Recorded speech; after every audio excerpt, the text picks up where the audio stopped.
the TV people, I guess CBS Sports, didn't want me showing their football game, even the way I was like pointing it to the TV. So they ended the stream. So anyway, I've restarted because I decided I still wanted to stream. I told Rachel I'd tell her if I started streaming, so I think I will tell her that. Bro, be careful about showing copyrighted stuff. Yeah, I will going forward. Um, Usually, if you show something that's on TV, like with your phone camera from a distance and don't have the audio on, then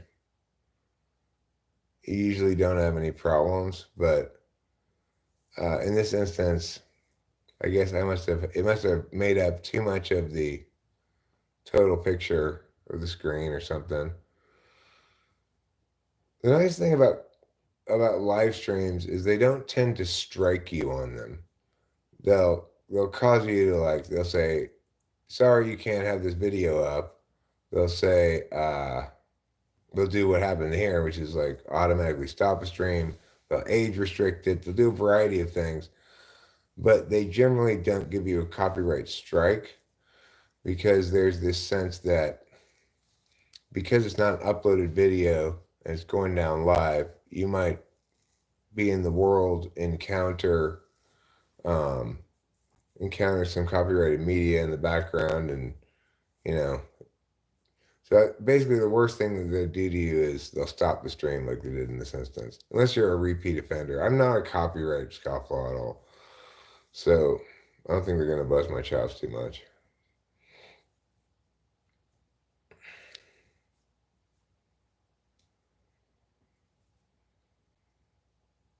But thank you for the warning. I will attempt to be careful. Careful. The opposite of careful should be care empty.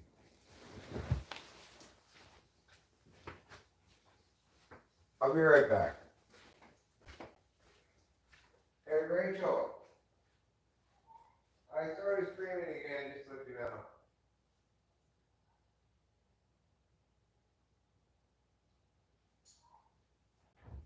I started streaming again. Just let yeah.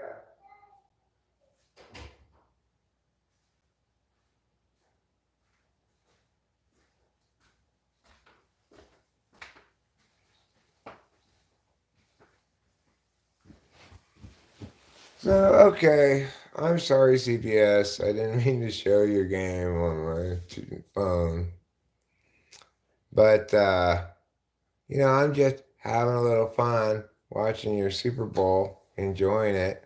It's now a tie game. I think you should feel pretty good about yourself, CBS. You got yourself a nice close game here.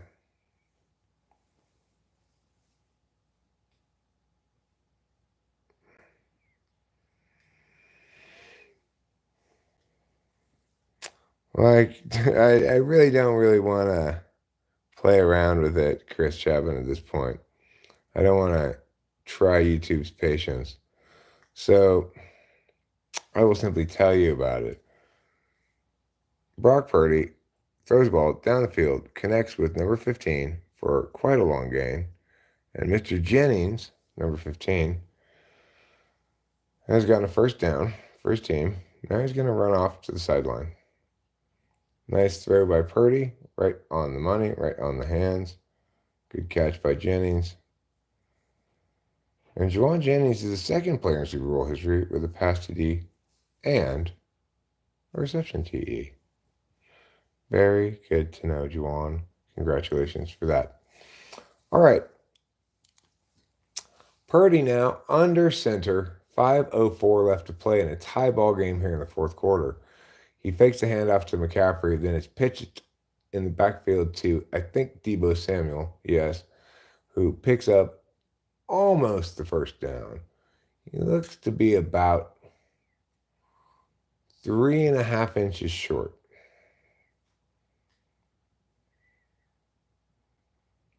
The Kansas City defender coming kind of from Samuel's blind side did an excellent job of trying to rip the football away, but Debo's grasp was pure. The ball was not to be taken from him, he said. No, I will cling to thee with all the will and force of a mermaid clinging to a sailor as she dragged him to the bottom of the ocean.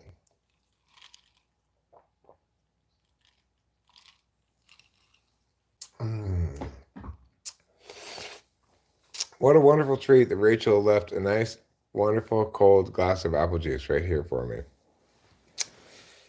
These are some of the benefits you too can incur if your spouse has 8-slot SI. Basically, free apple juice is one of the benefits.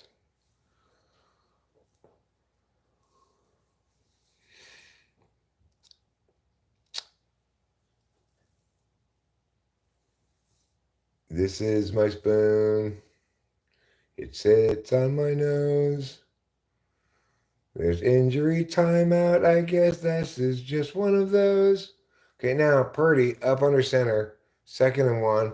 They've cleared the injured player away. Tight run formation, bunch formation. I mean big formation, and they put somebody into motion, fake a direct snap to him, but then the ball gets handed off instead to McCaffrey, who plows ahead for a first down. All right. Now, 3 minutes and 48 seconds remain in the game. 20 seconds on the play clock. 16-16 is the score. This is exciting stuff, friends. The Niners are moving. They're on the 40-yard line. They're in field goal range already, I would say, although long field goal range. Purdy yells a few things, finally takes a snap. It looked to be actually that one of the backfield guys was in motion before the ball was snapped, but they did not call a false start. And McCaffrey gets 5 yards on the play. This is playing directly into the plans of Coach Kyle Shanahan as time continues to tick away. The Niners inch their way down the field towards an hopefully inevitable score, be it 3 or 7, and try to leave no time at all for the Chiefs. Purdy takes the snap, fakes the handoff, throws the ball to Kittle, complete, picked up maybe, I'm going to say, it's to be about 11 inches. He picked up 11 inches on that. 3rd and 4. 3rd and 4 goes the dynamite. Brock Purdy in the shotgun has a back beside him. 1 wide out, 2 in on the wide side of the field. Motions 1 to the weak side. I mean the short side.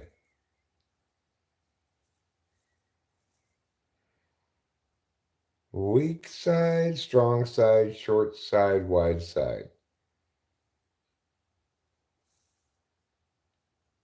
16-16, 2-minute warning, brings us to a T-Mobile commercial featuring 2 of my least favorite entertainment industry celebrity types, namely the guys who were on Scrubs.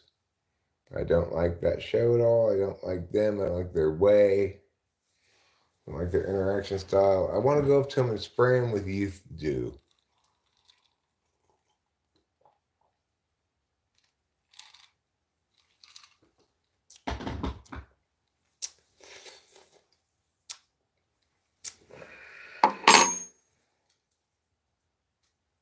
I would like to make a perfume called Olden Dew, which makes you smell like the olden days.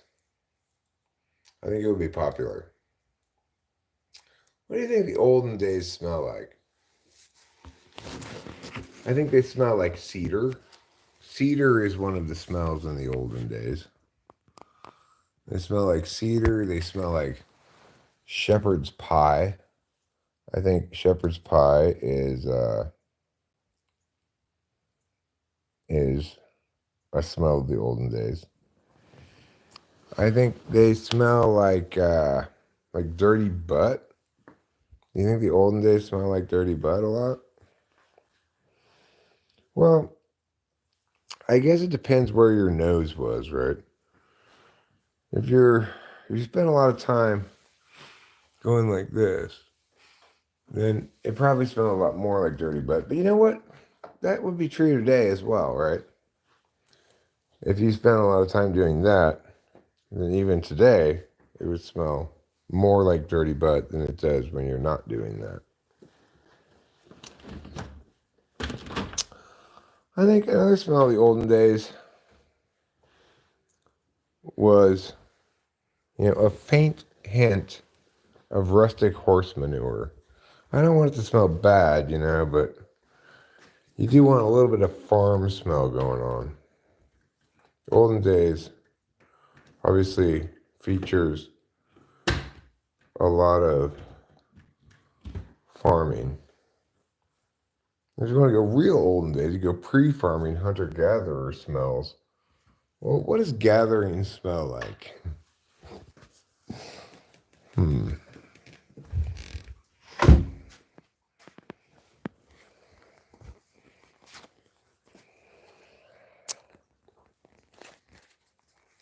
What does gathering smell like? Good question.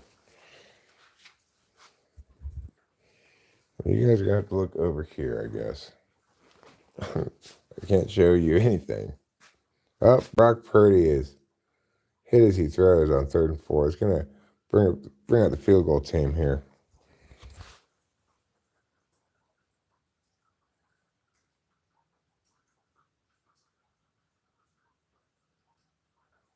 Happy Black History Month, everybody.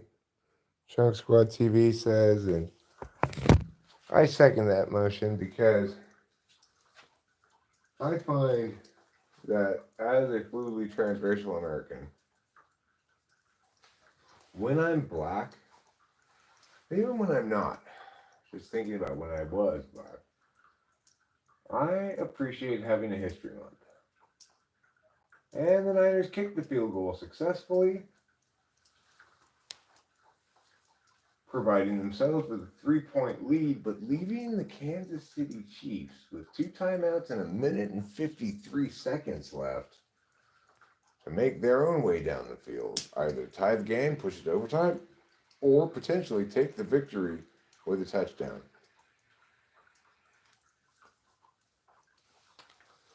And ladies and gentlemen, this is why we paid the ticket price to see this kind of wonderful event. It is full of excitement, full of thrills, chills. A close game, a game that could be determined by inches, centimeters, millimeters, even nanometers.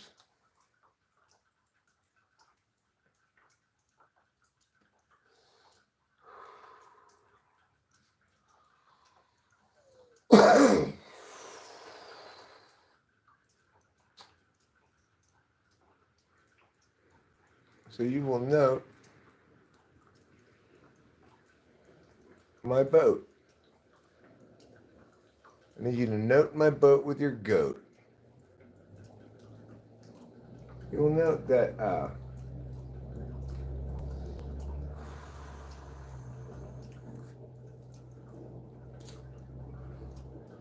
Kansas City was able to hold on to 2 of their timeouts, so they are going to probably have plenty of time here. It's just a matter of whether or not they can, make the offense happen, right?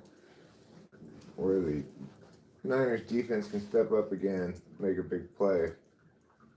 I would actually, even though I want the Niners to win, I would like to see this game go to overtime, I think. Kelsey, another big reception here in the second half, gets the first down.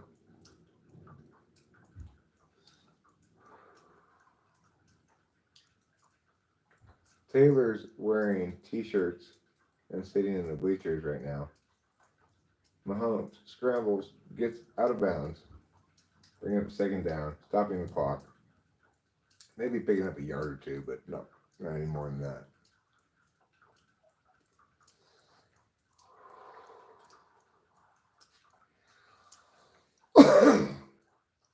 LVII in his house. Wait, how did he get a first down? I guess they hadn't gotten the first down in the previous play. I thought Kelsey got it. Again, to a tight end, this time to 83. And again, the tight end has the first down, this time for reals. Purdy looking pensive on the bench, wondering if his services will be needed again. Mahomes taking the snap quickly, throws it again to 84 this time, actually.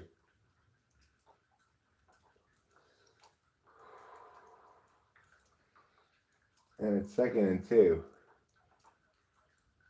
Okay, well, 54 seconds clock ticking with Kansas City holding on to both their timeouts still. That's an incomplete pass, bringing up a 3rd and 2. They're in very long field goal range almost, but I think realistically they need at least they need a first down here.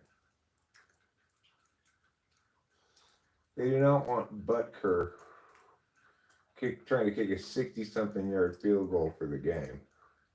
They'll go for it if they don't get this, I think. No, it wouldn't be 60.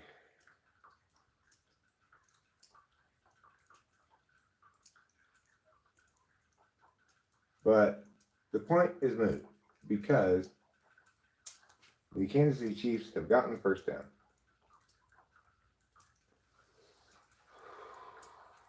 The question is moot, and what's happened? There's a timeout on the field. I'm not sure why. I'm not sure who took it. I'm not sure what it's all about. In a lot of ways, I'm not really sure about anything these days.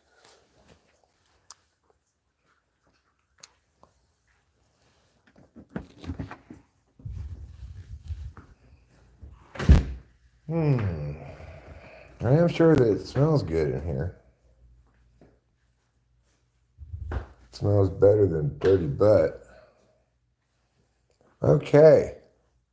With 40 seconds remaining in the game, Andrew Reid on the sideline is looking at his laminated papers intently. What information will they give him? What new wonders shall we see? Let's find out together. I hear you meowing, but you can't come in. Okay. Now, the Chiefs. Mahomes in shotgun, 5 wide. Takes a low snap again. Shoots up the middle for a planned quarterback run. Picks up, I don't know, 4 or 5 yards. No, 3 yards, actually. He hurries back his receiver on sides, takes a snap with 21 seconds left and 1 timeout remaining. Ends up throwing the ball away, bringing up a 3rd and 7.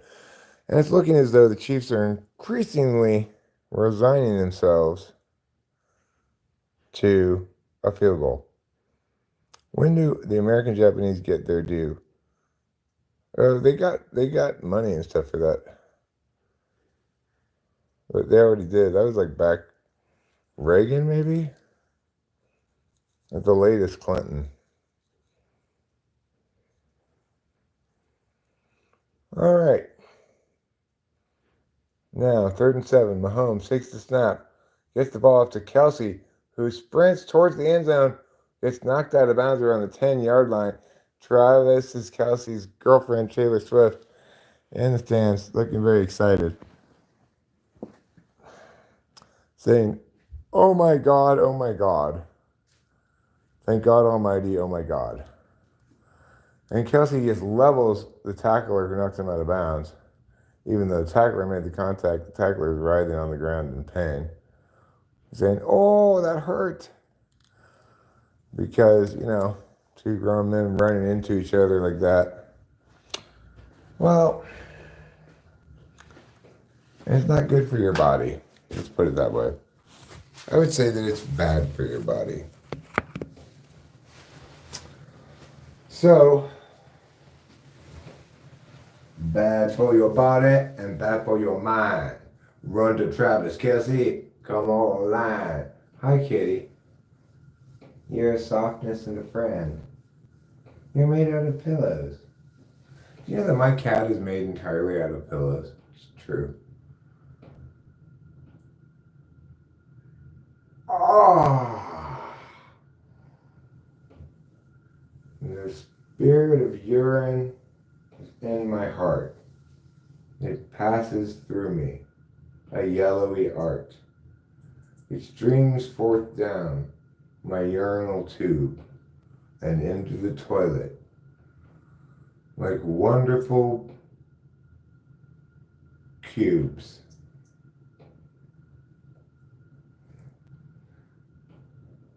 I should ask WebMD, what does it mean if my urine is cubular? Yeah, I'm peeing cubes. Is that normal? I mean, it's changed for me. I've always, peeing spheres and pyramids, it's one thing, but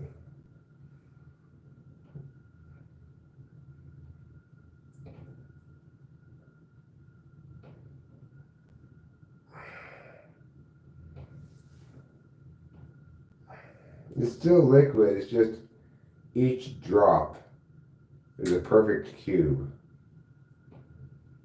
Well, I probably missed the end of this football game at this point with all this urination. Hopefully the Niners keep them out of the end zone. They have to kick a field goal. They don't have a lot of time left.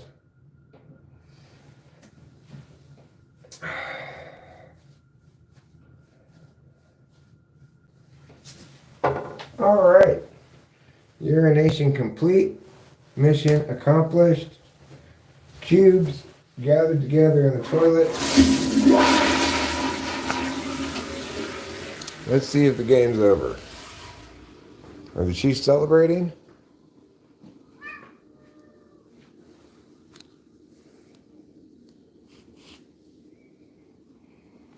It doesn't look like Chiefs are celebrating. No, they kicked a field goal. Okay, it's a tie game. We're going to overtime. Cool. Who doesn't like overtime? Nobody doesn't like overtime. Because overtime's exciting. Of course, in theory, in this last 3 seconds, the Niners could run the kickoff back for a touchdown or something. But this seems very unlikely. 19-19 at the end of regulation. I wonder what the over-under on this was. 40-something.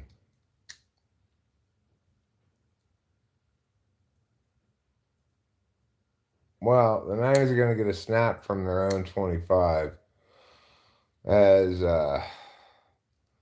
Kansas City elected to kick it deep out of the end zone rather than trying to squib it or whatever. Here's the play that didn't result in a touchdown. Well defended, I see, by the Niners DB. And good for him, accordingly. Now, Niners in so-called victory formation, although obviously it does not link to victory in this instance, as there is still overtime to play. And how exciting is that? Very exciting. So we get to see an overtime game. Cool. Not a lot of overtime Super Bowls. I wonder how many on how many different occasions the Super Bowl has gone to overtime. First postseason played under new overtime rules and first overtime in 28 games. and 28 postseason games. So that does not tell you overtime. It's played according to the new NFL postseason rules, which replaced sudden death. Now, if you go down and kick a field goal after receiving the ball, the other team gets to receive the ball and try to get a field goal or a touchdown and try to win. If, on the other hand, anything in any other circumstance other than the team receiving goes down and kicks a field goal, then next score wins. Then sudden death. So, like, if Chiefs receive, they get stopped, don't kick a field goal, and then the Niners kick a field goal, they win.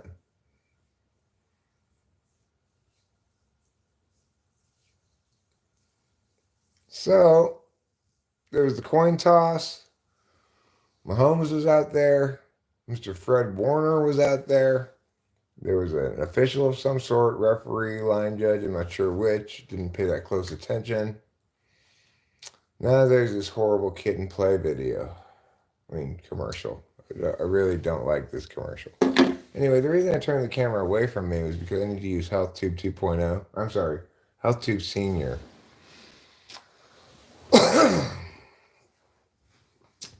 So let me get down to it then, rather than just leaving you hanging there like that.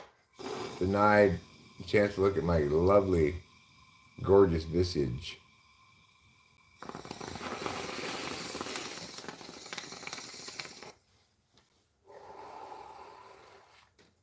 A lot of museums have asked me to go and just stand against a blank wall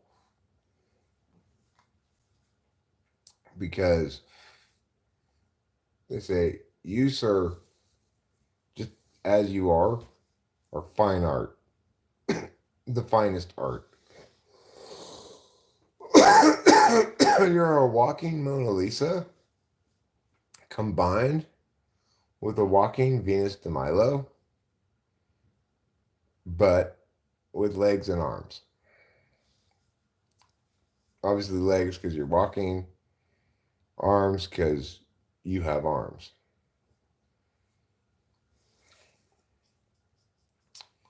Monkey Man, only in theaters on April 5th. Hurry to go see it, everyone. All right, now LVIII is back in business. They don't call it the regular bowl for a reason. It's because it's super. And this particular instance of the Super Bowl is extra super because it has gone to overtime.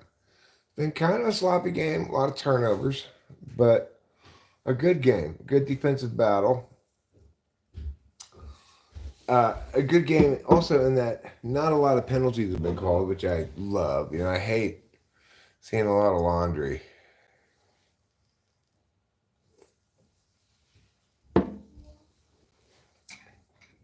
So this is just Brock Purdy's second overtime game of his entire career, which hasn't been a super long time. He's only been in the league a couple years. All right. Niners start on their own 25. Purdy in shotgun.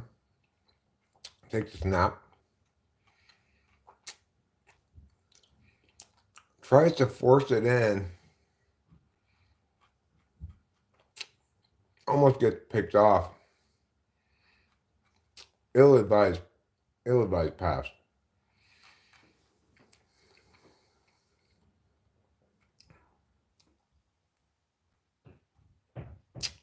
Actually, less ill-advised than I thought.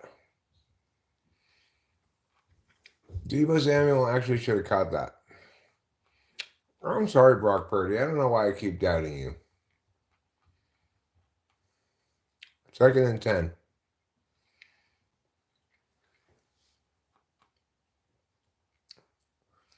Flag. Somebody moved early. False start.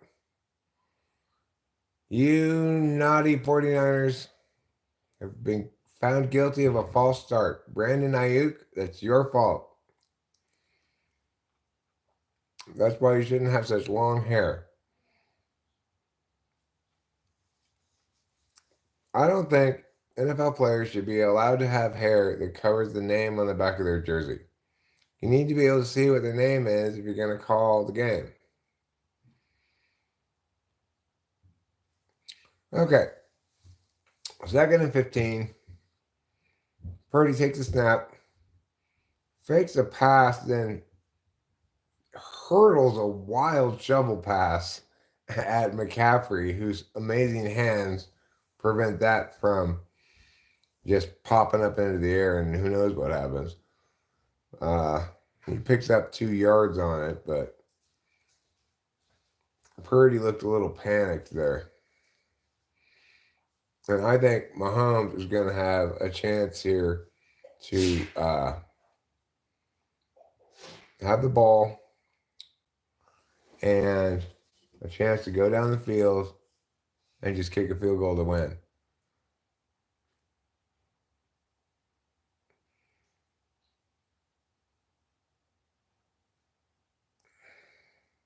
That's not a fumble. That's forward pass.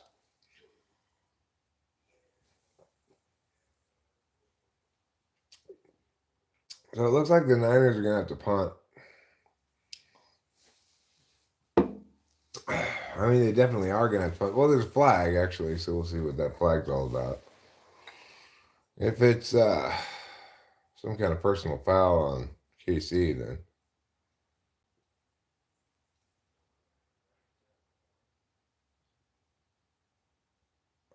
Wow.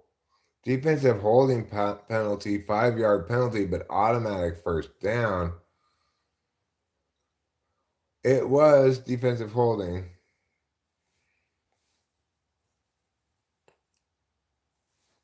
But that is a massive, massive 5-yard penalty. Because even though they're still now only on their 27-yard line, they got a 1st and 10. They were about to have to punt. McCaffrey now on the pitch takes the ball outside and gets, let's say 4 yards. 3, says the TV. Bring it up a 2nd and 7.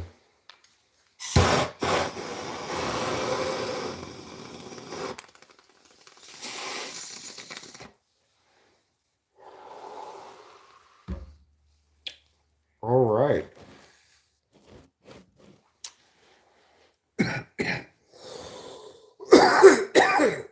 Second and 7 from the 30-yard line. Purdy up under center. Takes a snap, hands it off to McCaffrey.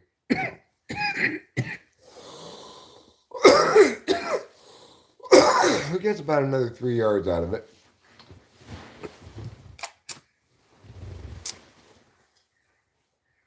And should bring up about a 3rd and 2. I was going to say 3rd and 3, but I guess McCaffrey got 4 out of that.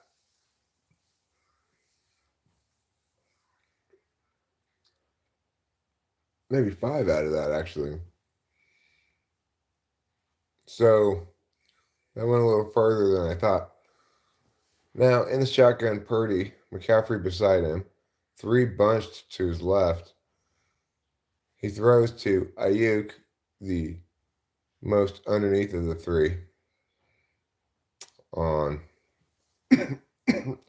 just a little slant route. Just a cute little up and just a little in. Just out and up and in, you know? So that brings up a 1st down for the Niners, and they're feeling like they are sitting pretty. Like Helen McBitty. All right, Purdy up under center. He's got 2 backs behind him. The fullback takes the lead block. Handoff goes to McCaffrey. He muscles ahead for about 3 yards. And everyone's like, go McCaffrey. That's what his teammates do whenever he does something good. Even just 3 yards. Or he got 4 yards out of it. Well, I am doing a poor job of calculating how many yards people are getting, huh? Let's see what you guys are saying. Are you critiquing me about that? That'd be understandable. The Niners need this Super Bowl way more than the Chiefs do. Chiefs are always chilling here in the Super Bowl. All right, Purdy about to get sacked. Releases the last second off to McCaffrey, who stutter steps his way to a lot of ROP. I mean, sorry, not run pass option. A lot of YAC, yards after catch. Yeah, that stutter step was great. Wow. You like my orange frames? Thanks. I got them because my heroes are the cone putters. I want to incorporate a little bit of cone putter orange into my life. Purdy with the 1st and 10. Now from the Kansas City 20-yard line, pitches to McCaffrey, who picks his way through the Kansas City defense to the Kansas City 18-yard line, bringing up a 2nd down and about 3.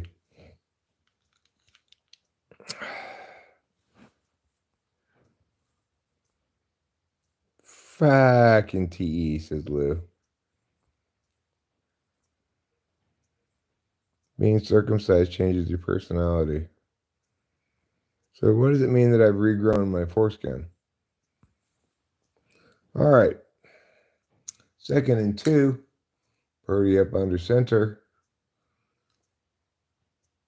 He is handing the ball off, not to McCaffrey, but to the other back, number 25, Mr. Mitchell, who gets 2-3 yards, but it looks as though there's a holding penalty called. Was that what was called? There was a flag on the play. It is against the Niners. I'm not sure what the penalty was, but it wasn't a citation for merit, rather some sort of critique of the Niners' behavior on that play. 2nd and 12. So, not sure what was up with the flag. Must have been a 5-yard penalty assessed after the run, because I don't understand how else it would be 2nd and 12. Well, actually, I don't remember what it was.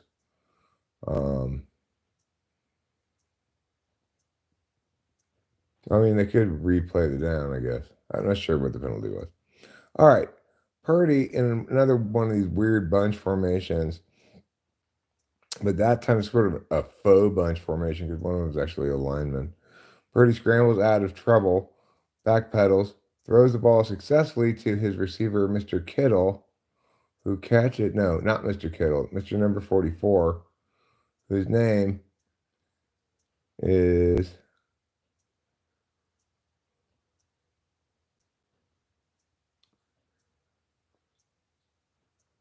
Poopsie Milkers? No, it's not Poopsie Milkers. I do not know what his name is, though. It could be Poopsie Milkers. All right, 1st down for the Niners. They're on about the 15-yard line. He takes the snap. He hands it off to McCaffrey, who picks his way through some Kansas City tacklers down to about the 7-yard line. Bring up a 2nd and 3 or so. And the Niners are moving the ball.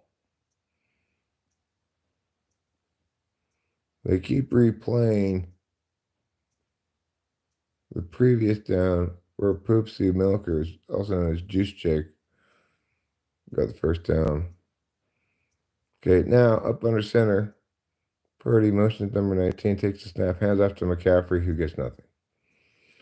Now, does it matter if the Niners get a touchdown here? Absolutely, because if they get a touchdown, the game's over. If they get a field goal, because of the new overtime rules. Not that new anymore, but the Kansas City Chiefs will have a chance on offense to either tie the game or get their own touchdown and win the game. And wouldn't that be alarming? 3rd and 4, though, now. And one imagines if Kansas City stops the Niners, they will kick the field goal.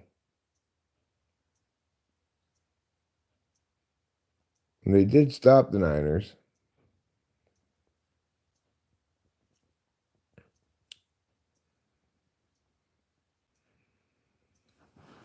Would I do surgery to reshape my labia? Probably not. It's currently in the shape of a penis.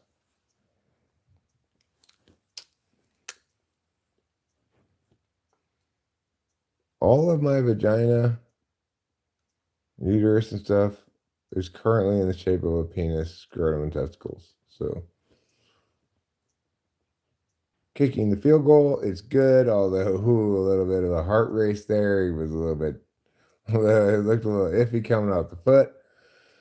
The Niners are up by 3 points, but Mahomes will get the ball in his hands again.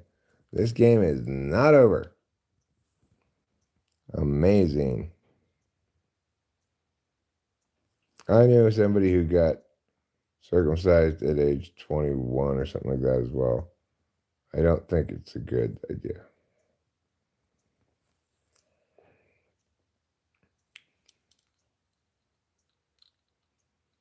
Because your labia's okay.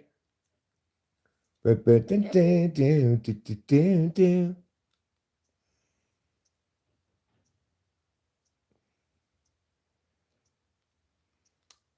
my version of Little Red Corvette.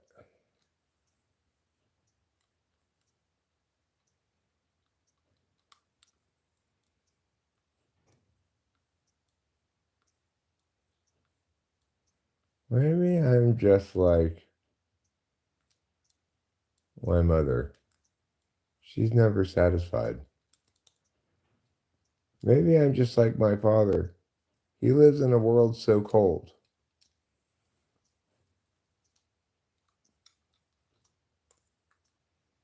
Or maybe, instead, I'm just like me. What do you think? Maybe, in the end, that's all that's necessary. Is for me to be like me. For you to be like you. For other people to either be like me or you. Okay. Now, the Niners. They brought their kicker to this game, and he's kicked off. He's kicked the ball well out of the end zone.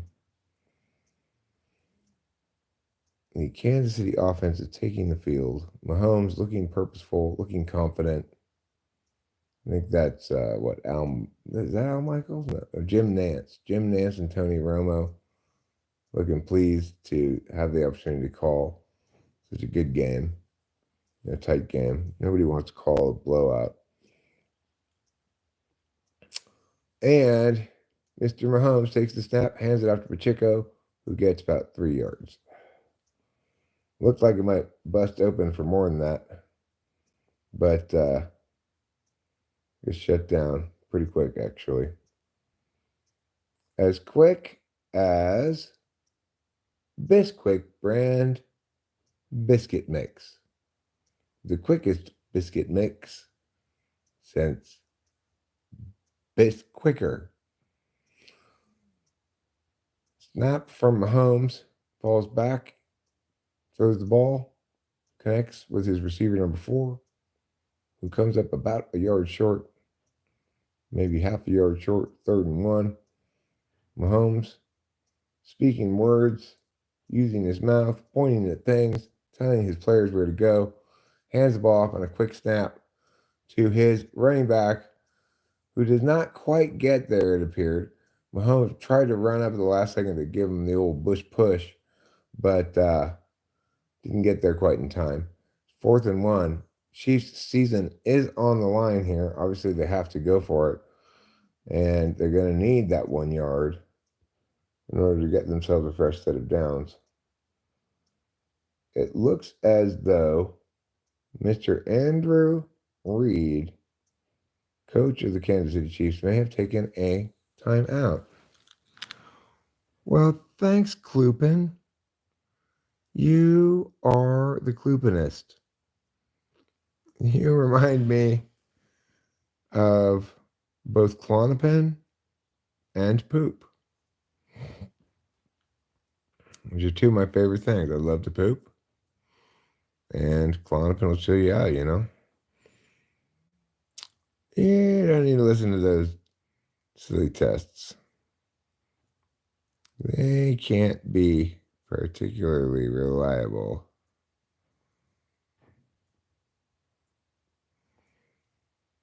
Fanatics Sportsbook reports a better Michigan placed this wager on the Chiefs plus 4.5 alternate line. Huh. Okay, 4th and 1. Mahomes takes the snap, fakes the handoff, fakes the pass, runs it himself, gets the first down, slides to safety about the 44-yard line. So, smart bet, 4.5, because I mean the Niners on the straight line are favored by 1.5.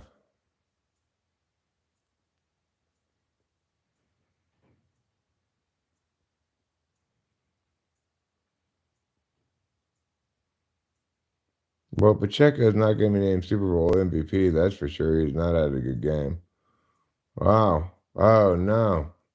Terrible move. Terrible news for the Chiefs there.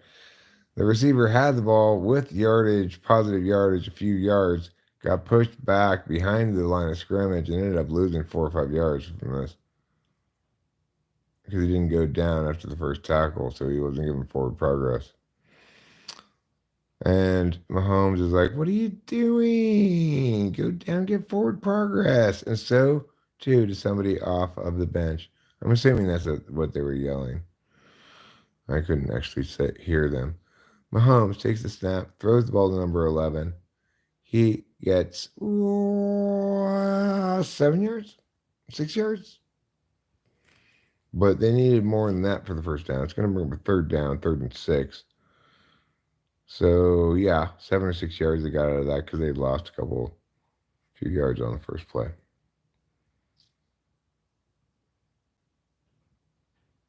I'm taking multiple 6-figure bets on the Niners, but there continues to be lopsided action on the Chiefs to win and cover the spread.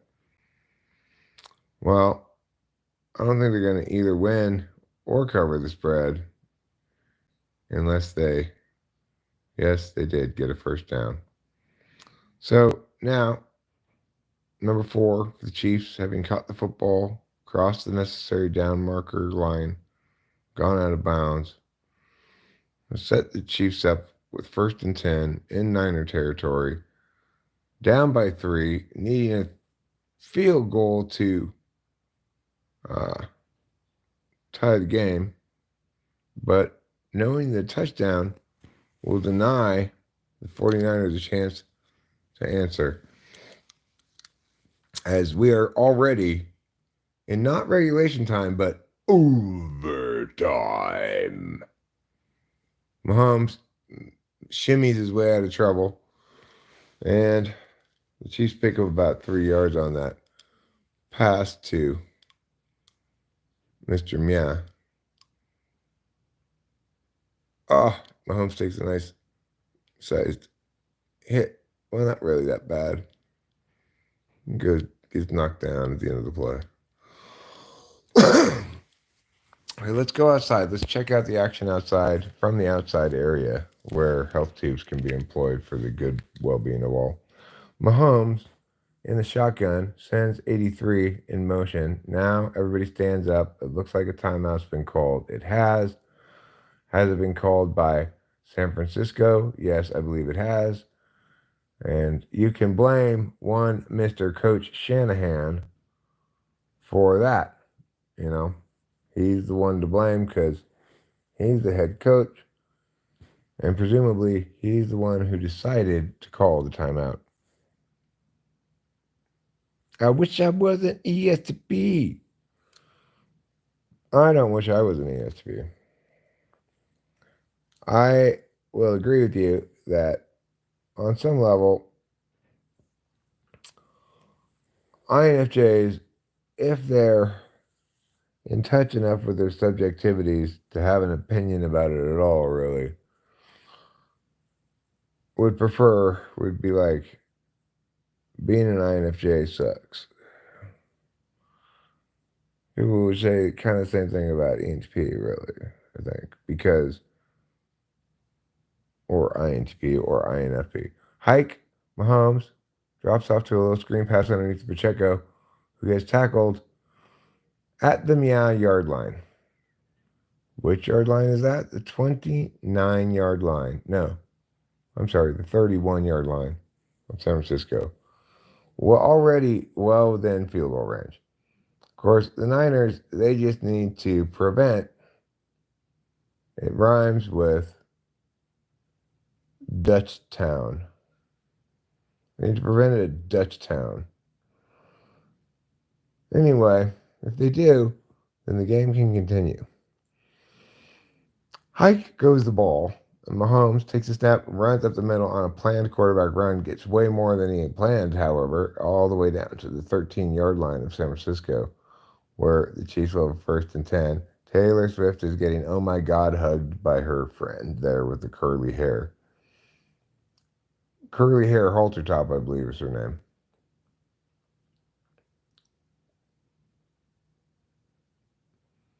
So with a 1st and 10, deep in the red zone here, they can get a first down without getting a touchdown, but uh, you know, you're looking at about the 14-yard line here. The snap, handoff, and the running back is stopped after a couple of yards. Mr. Pacheco says, "That's as far as I can go on this attempt. Let me walk back to the huddle now." A wise, wise thing.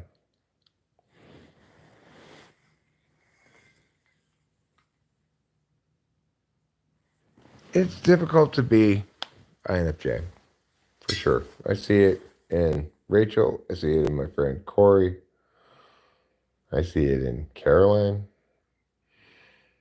It's not easy to be an INFJ. God damn it, Travis Kelce. Travis Kelce fights through a couple of tackles to get close to the first down. Looks like he might have gotten the first down. If not, it's going to be close. Of course, there's a time limit on this overtime period as well. And time is running out. 16 seconds left, 1st and goal. What happens? Do they go to a second overtime period if time runs out? Hike goes the football. Mahomes runs out. Touchdown. Chiefs win the Super Bowl. Chiefs win the Super Bowl. Taylor Swift is very happy. Kyle Shanahan, not so much. So, okay, now that the football game's over, Chiefs win again. God damn those Kansas City Chiefs. Don't they ever get tired of always winning everything?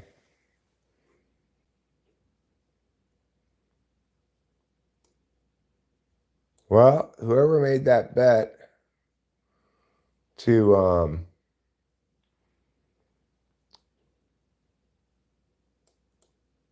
whoever made that bet for the Chiefs to win and cover the spread, well, they win because they both won and covered the spread. So, what do you think about that?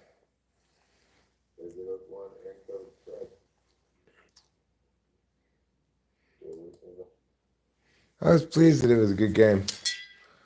I wasn't that super invested in the Niners winning.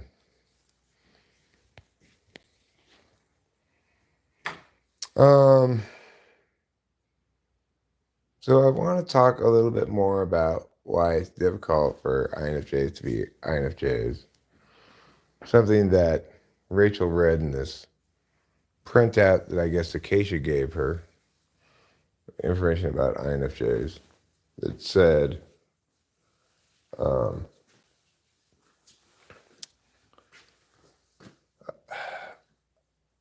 avoid advice givers in times of stress, which I think, well, certainly if you have the wrong advice giver, that's very much true. I don't think it's true, for example, with me. I certainly do something that might be called giving advice to Rachel all the time because she asks me things. It's not like I'm giving a lot of unsolicited advice. I might do that sometimes if I see her doing something that I prefer she did a different way, or if I thought, like, sometimes I'm just not understanding why she's doing it that way, and I'll just be like, that's not how it's supposed to do that, but then she'll explain why she's doing it. Anyway.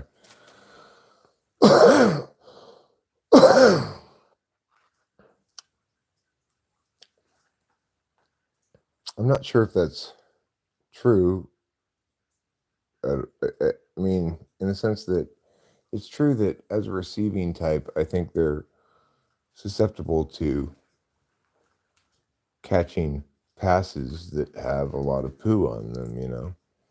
They tend to catch passes that are thrown their way by whatever quarterback. And it's like, you look at somebody like Marty, he's zipping in passes full speed ahead, and the receiver is catching the ball before they realize, oh, it has poo on it.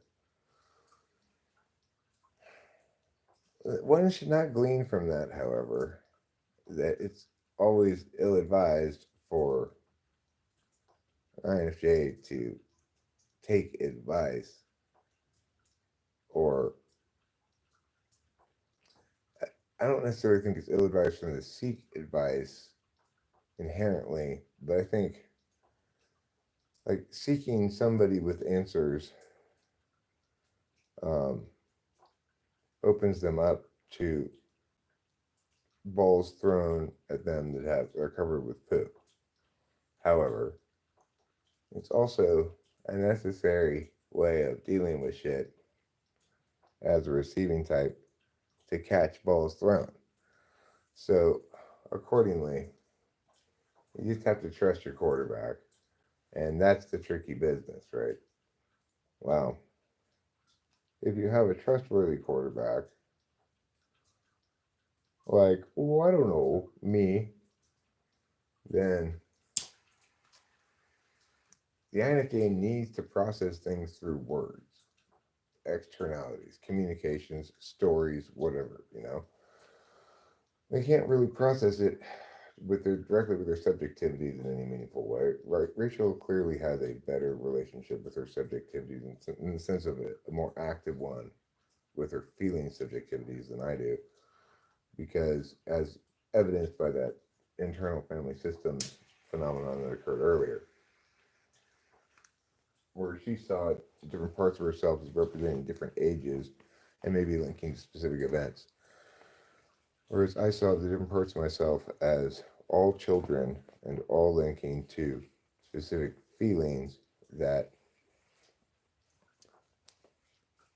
probably linked more to situations, and or I wasn't sure what they linked to.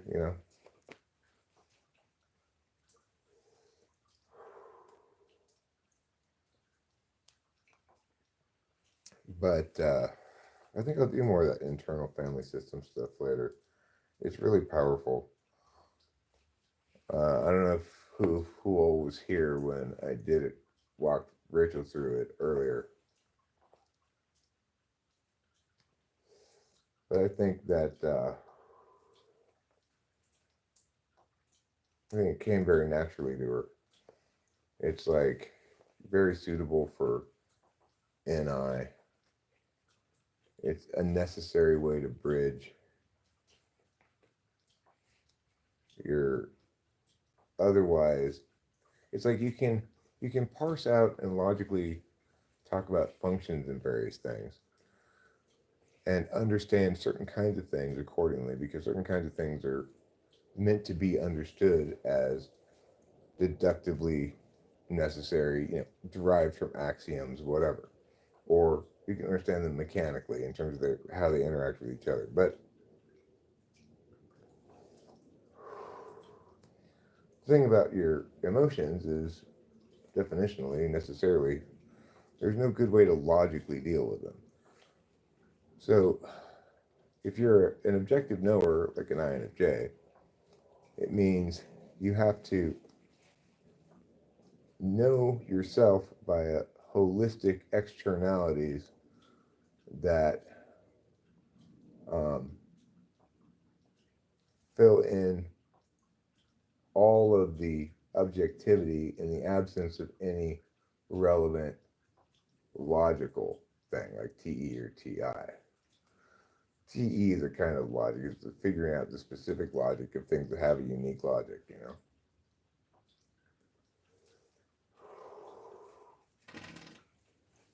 NI, on the other hand, is mythological in the sense that it creates archetypes and stories or understands things through identity, the whole of the identity of the thing.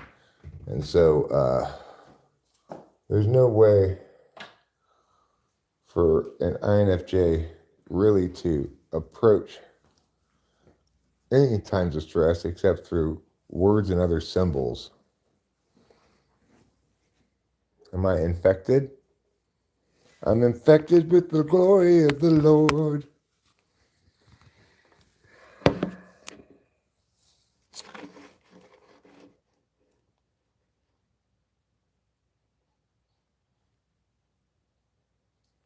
I keep putting yeast all over my junk, but I just cannot seem to get an infection. I'm like, hold on a second. I have come up with a good way to make my genitals rise. They're going to get bigger. I'm just going to cover them with yeast. Leave them in a warm, damp place. So far, no luck. I don't know what to tell you. Women have body hair? Are you sure? I'm pretty sure they're like a dolphin, just smooth all the way.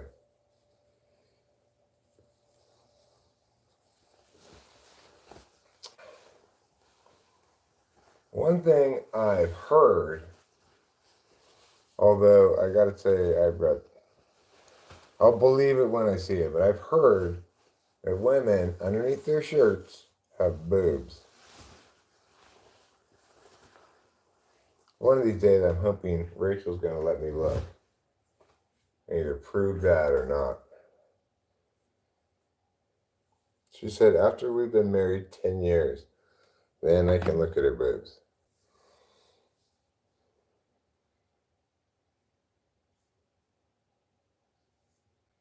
Johnny F. has no reason to believe in God. Well, what about carrots? There's a reason to believe in God. If God's not real, then who invented carrots? Mr. Carrot Man? I don't think so. Now who's being illogical? You are. Yeah, if there's no God, then why boobs? No, you're wrong, Fly Guy. I wasn't framing it as a man thing, since most people I've dated are men, and yeah. Who's giving out those vibes?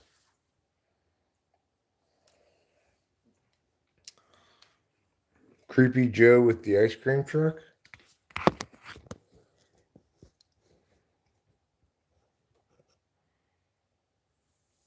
God created the heavens or the earth? Pick one. Okay, so who invented the flies that bore into children's eyes, their whole purpose to render them blind? I mean, that's not the fly's purpose. The fly's purpose is not to blind them. The fly's purpose is to lay their eggs, probably. And who invented those flies? God did. And why? So he's like, hey, maybe eyeball maggots. I mean, why not? Well, he's not evil to the flies. Aviation disasters, thank you so much for your $2. I appreciate it. It's now my $2. So that's why I'm thanking you.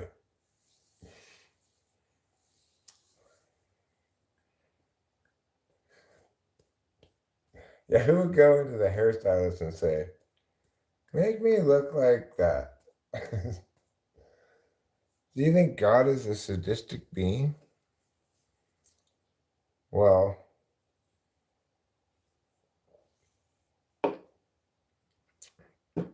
what about the plagues of locusts, though? Those were pretty nice. That was pretty sweet of him. It's like, wow, God's really giving us a lot of locusts. I expected maybe a few, a token amount of locusts, but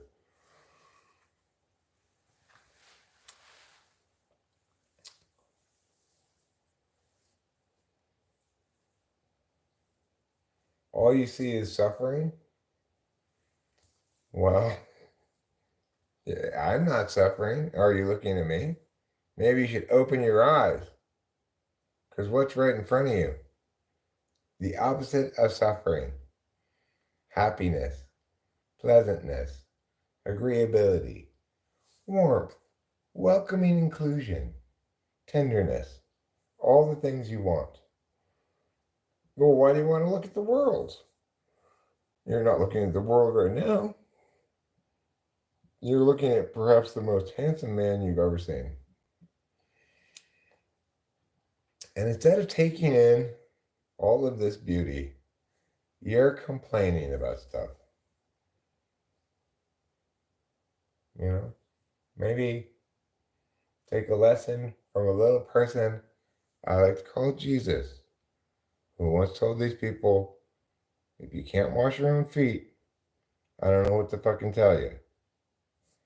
Keep that in mind.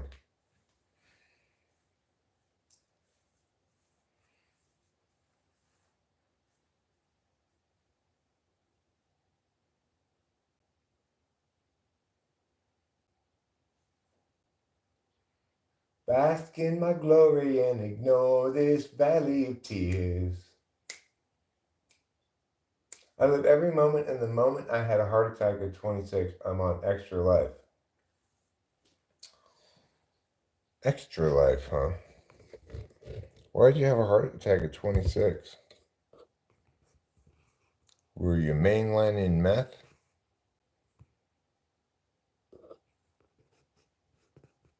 Sometimes that'll give you a little bit of a heart attack, apparently, from what I understand. Were you playing with one of those shocking machines? If your heart's currently working, don't try to restart it with one of those PIA machines, okay? A hereditary heart disease, huh? Well, what you should do is sue your ancestor that gave it to you. You consider doing that? Aunt Judy, I'm suing you. You gave me hereditary heart disease. Now look, I'm gonna have a heart attack at 26. God, I don't want this. That's what I would say.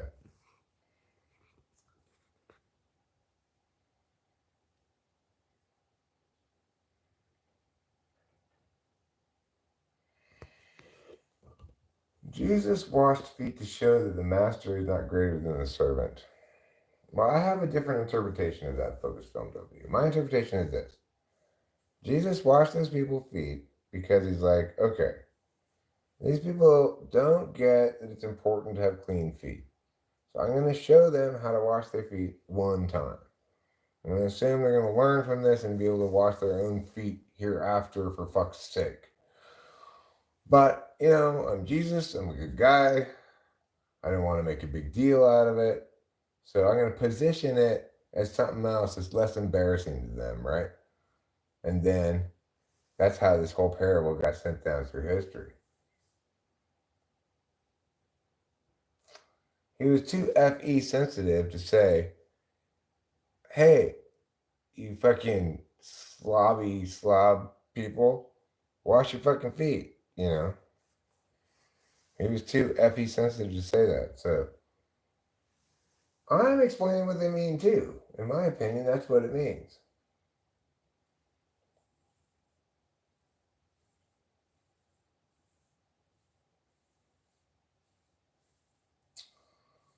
So, yeah, maybe Jesus just liked feet. Maybe where he was at when he did that was the year zero version of OnlyFans.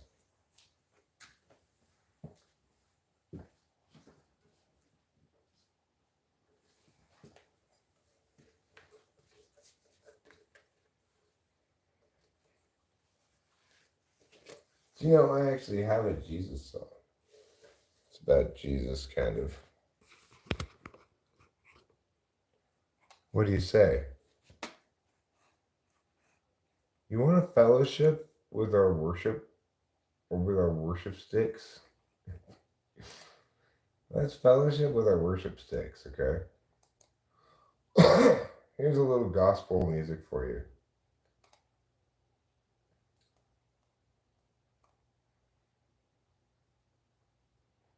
All right.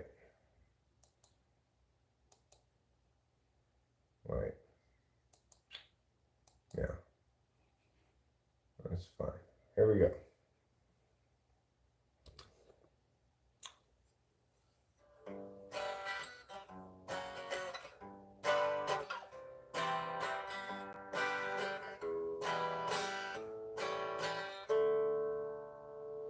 If Jesus was people but absent of sin, he must then have struggled with regular men and women, of course, when they too were present. Disciples all warily eye in the lesson. If people were Jesus, they'd know as they think, and everyone's work would be true. And feelings unspoken would sit where they sink, and we'd all know just what to do. But people aren't Jesus once they're betrayed. The easy believing forever is lost. Maybe naivete is not to be saved, but the wise pay a terrible cost. The one you thought you knew acts like you never have met. The life you made for two has faded into regret. There's no one unshaken, we all have been shook. But being forsaken don't mean you're forsook. And though in the past we've been hung out to dry, we'll find them at last if we're willing to try. The people aren't Jesus once they're betrayed. Easy believing forever is lost. Maybe naivete is not to be saved, but the wise pay a terrible cost. Yeah, baby, naivete is not to be saved. but the wise pay a terrible cost. That's a song about Jesus. 'Cause if you're like me, you love the Lord. Okay, now we're going to play this song. And who knows? We'll put down the guitar maybe. We'll find out. We'll find out before too long. Okay.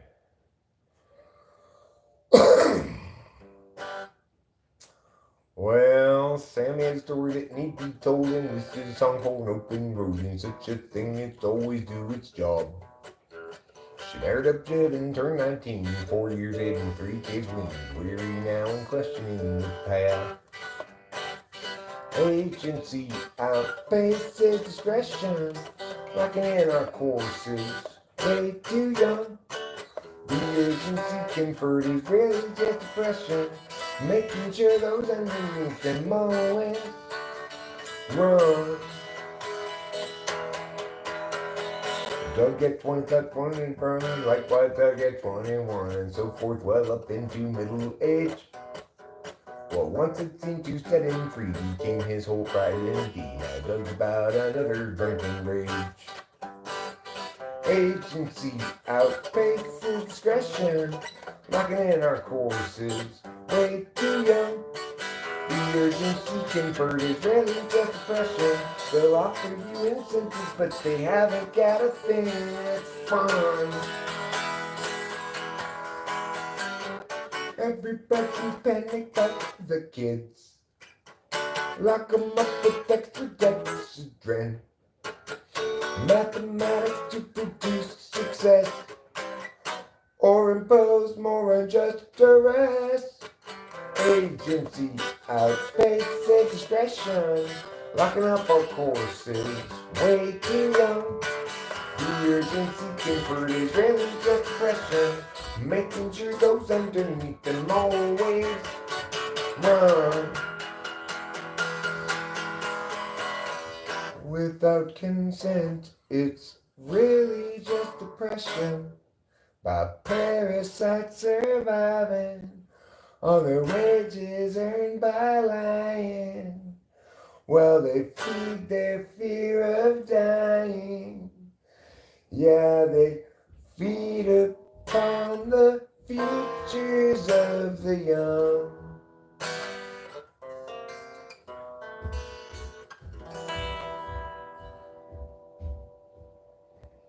Well, that's pretty good. Thanks, Rachel. You're a wonderful lady of love. Let's see what I might play now. Could I play this or could I play WoW?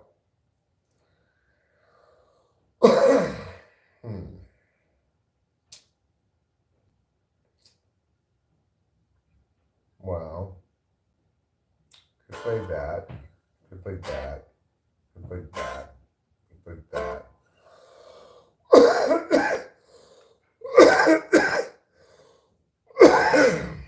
Let's see. I think I'll play Wonderful, Wonderful Kitty. This is a song that I wrote for one of our 2 cats, and definitely not the other one. Her name's Capillo, and she truly is a wonderful, wonderful kitty. Unlike her brother Trouble, whom we love very much, and who is objectively a terrible cat. Okay, I'm going to stand a little further away from the mic, I think. I remember looking at previous live stream and it was peaking in a couple spots or whatever, so. Wonderful, wonderful kitty, having wonderful times. Always cleaning yourself, making sure you got clean lines. Wonderful, wonderful kitty, such a fabulous offering. And now it's wonderful kitty petting time again. Just let me pet you, don't walk away. It's petting time, and a wonderful, wonderful kitty, having wonderful times. Always clean yourself, making sure you've got clean lines. Wonderful kitties are fabulousness I've never encountered before. And out of that, I want to pet my kitty some more. Just let me pet you, don't walk away. It's petting time, hooray!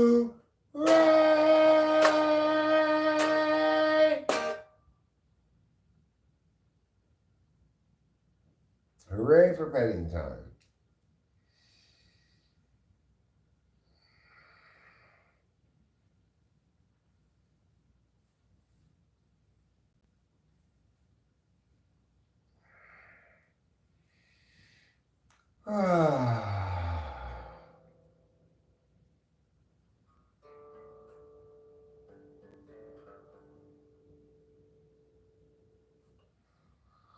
Every life lived reaches a time when the road splits in two.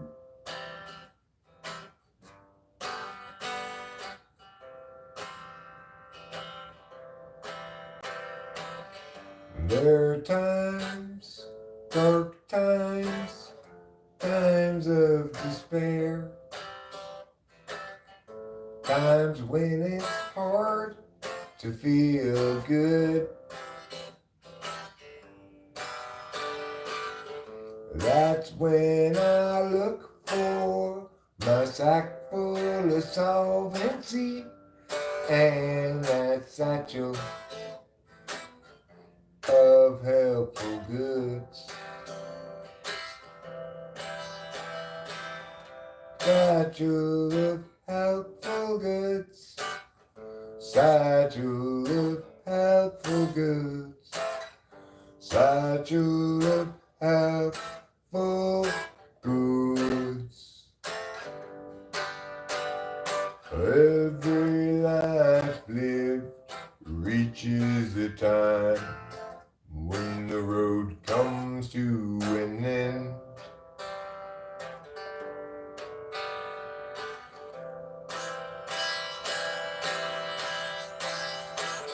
And I'm there, will there be anybody else around?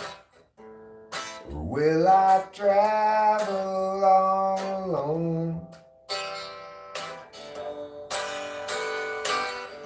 That's when I look for my sack full of solvency and that satchel.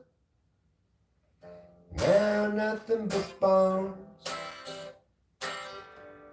Yeah, that satchel filled up with home.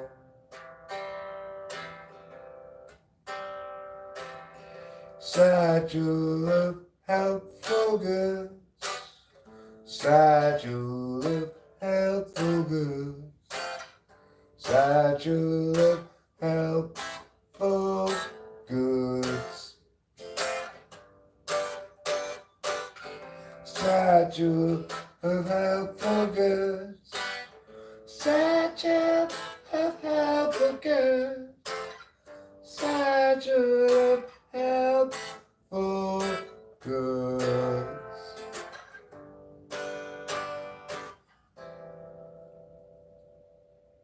You found a satchel of helpful goods.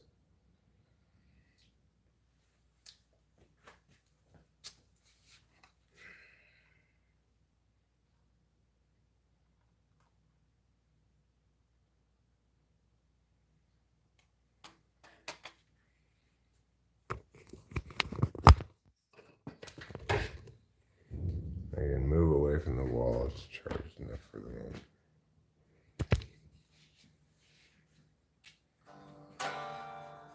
It was 100,000 million years ago. Time ran slow. Nobody at the show. Place the slabs below. Let them go. They will start to grow. More years ensue and tears gnashing through. The holy slabs come to view. Unchangingly true. Eternally new. But when the slope appears in charge today, options at large show other ways. Take a chance now, once quick to check, but don't get caught standing on deck. The slope presents a fork. It's not easy stopping short, too far along to turn around. Perhaps the better course was headed ever north. Now there's a fitter force. Enemy ground, enemy ground. It was 100,000 million years ago. Time ran slow. Nobody yet to show. Place the slabs below. Let them go. They will start to grow. More years into and tears gnashing through. A holy slabs come to view. Unchangingly true and eternally new. And when the slope appears in charge today, options at large show other ways. Take a chance now, once quick to check, but don't get caught standing on deck. The slope presents a fork. It's not easy stopping short, too far along to turn around. Perhaps a better course was headed ever north. Now there's a fitter force. Enemy ground, enemy ground.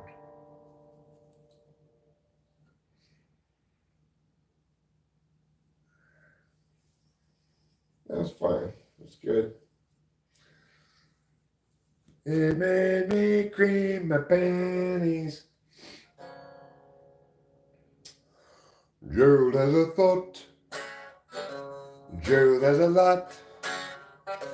Gerald has a plot to get the margarine tater tots.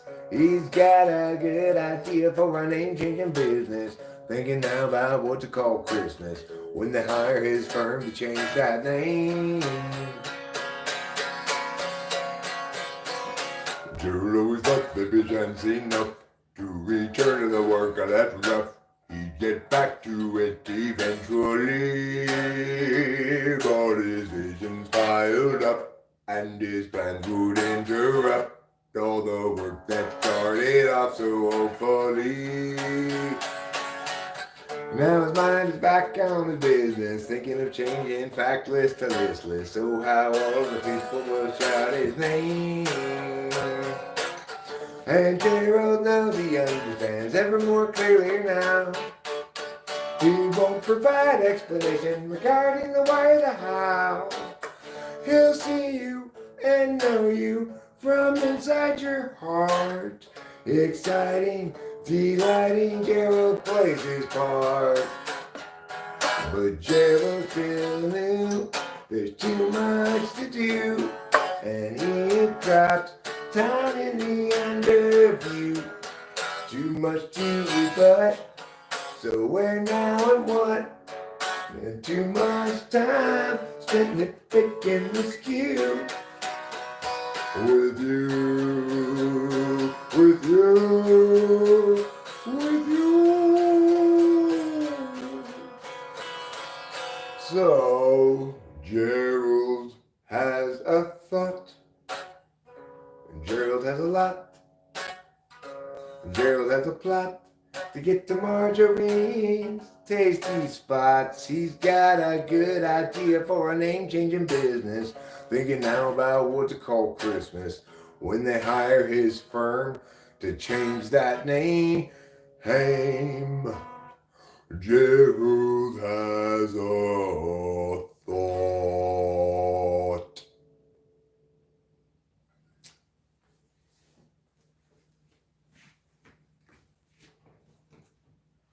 I like playing that song a lot. It's one of my favorite songs of mine. Maybe my favorite to play, I don't know.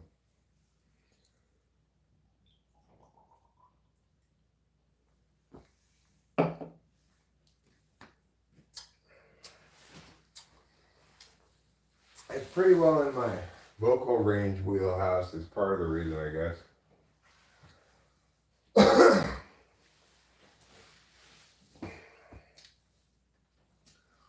The main reason I guess is I think it's a good song. Plays well at different tempos. It reminds us all of the blessings of the Lord, who gave his only sheep in exchange for 3 ducks and a pig and one of Aramea's better deals.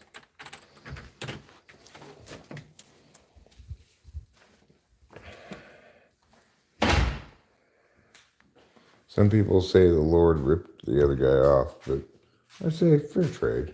It was the Lord's only sheep. Oh, mercy, mercy me. Oh, mercy, mercy, mercy, mercy. So anyway, I got some mercy. I got some me. Oh yeah, I could put that on there. Hi, enormous. Maddie Gymnastics. I'm guessing you're really into volleyball.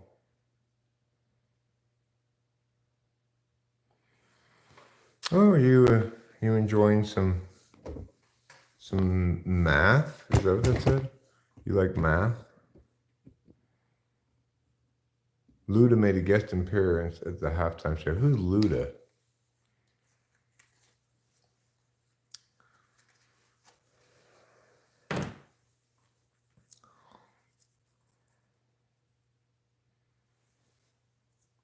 Oh.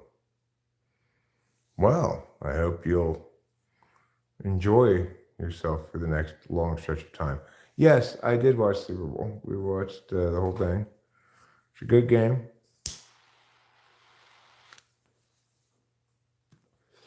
I didn't feel particularly emotionally invested in it either way. So,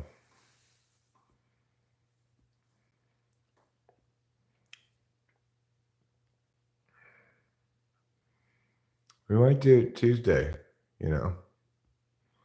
Unfortunately, they are number one. Who's they?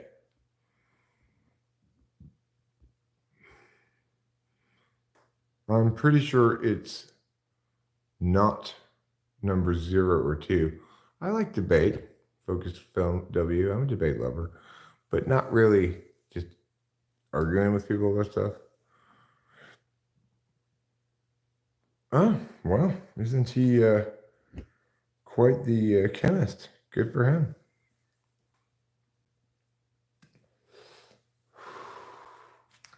Just be careful with that stuff. It's not a drug one can normally do sustainably. Health tubing. Here on YouTube, I bring the health to the tube with my health tubes. Hello, Chris Jenga. What am I toking on, brother? I'm not toking on nothing at all. I'm just using a health tube. My mother would give it to me and say, here. My tray type is 784. Sometimes called the messenger. I've got a message for you.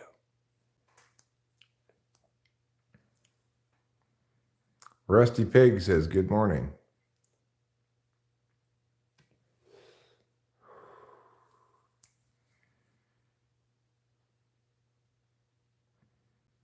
Good morning to you, Rusty Pig. And if you are, in fact, a Rusty Pig, then I'm guessing either, you know, is it like you haven't gone skiing in a while, so you're rusty? Thanks, Steven Reiner. You see, the thing is, I've gotten my live streams age restricted recently because I've been using my health tubes on camera. Yeah, just regular health tubes like this. So now I'm not using my health tubes on camera.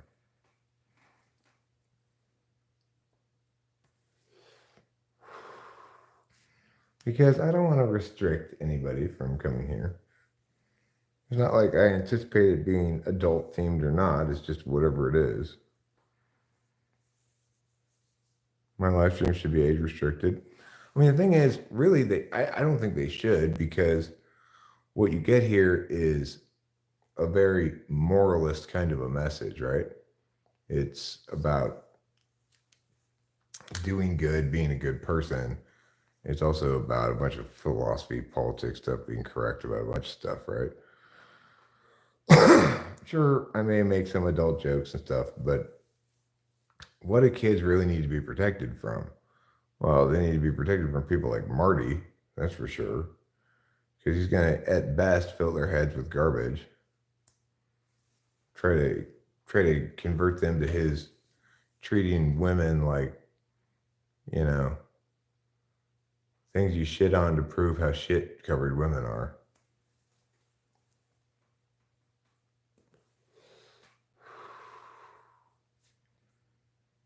So it's like, at least I'm responsible, ethical, moral, not going to,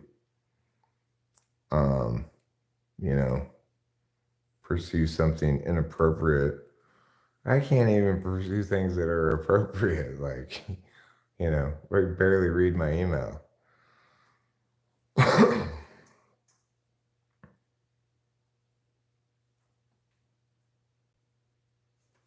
So on that grounds, it's like, it's perfectly safe for anybody to be here. I'm not going to be groupist. I'm not going to be conveying or a message of hate, intolerance, lack of compassion. I'm not going to be red pilling, any pilling, I'm opposed to pilling. I'm not going to be platypusing at all. I'm going to be demonstrating and explicitly advocating in favor of good, clear thinking and moral absolutism.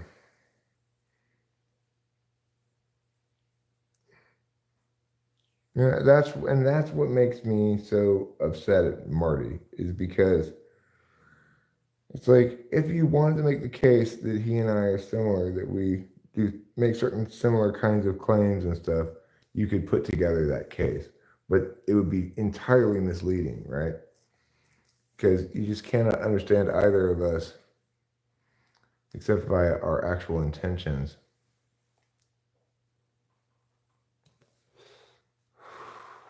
And I guess by our, past record of behavior, but that's less reliable because people who do bad things won't give you access to any record of their bad things if they can avoid it.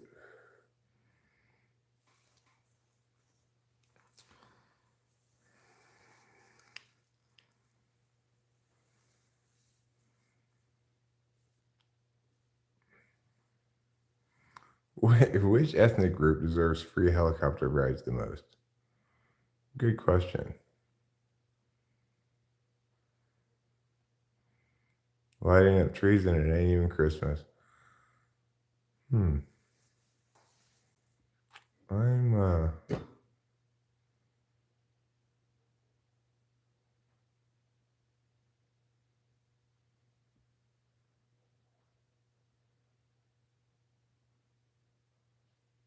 Why do you want to see his fridge?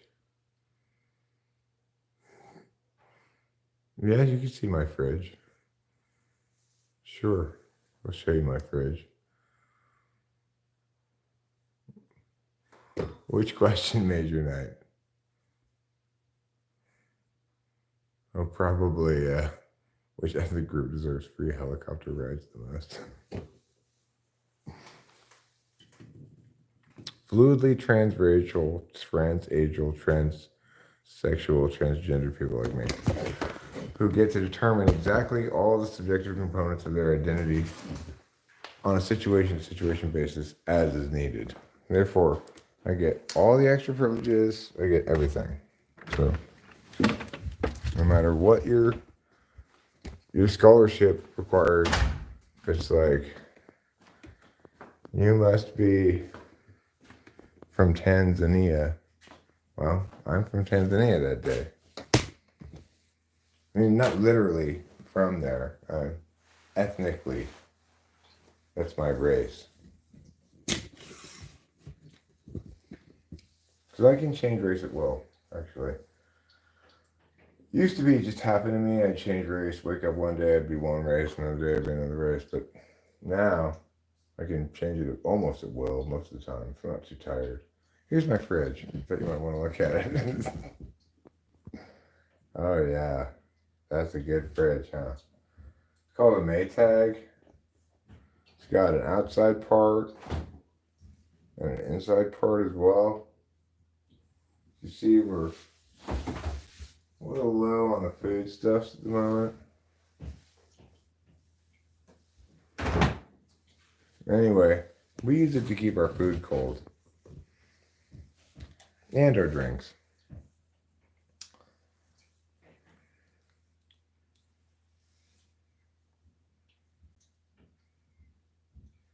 Well, anyway, what's that sparkly buzzed string? Let me try pot. I don't know what that means, Boba Fett. He seems to be devolving into a cat. Would that be devolving or just lateral change? Are humans really more advanced than cats? Or just less likely to be neutered? I would say we are less likely to be neutered than cats. So that's one good thing we have going for us. Next time you say, I wish I were a cat, remember, yeah, but I might be neutered if I were a cat. And that would cost me, not one, but both of my testicles. Not a pretty option for most people I know.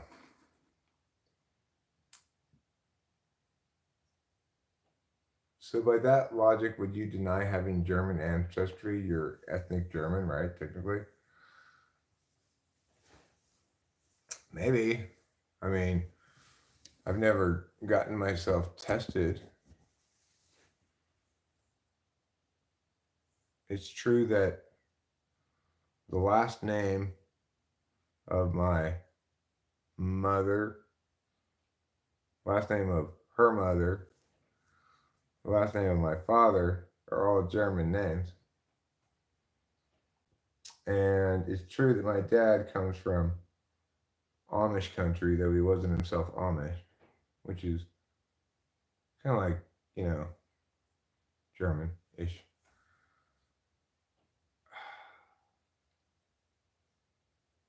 These Skibidi Bandicoots,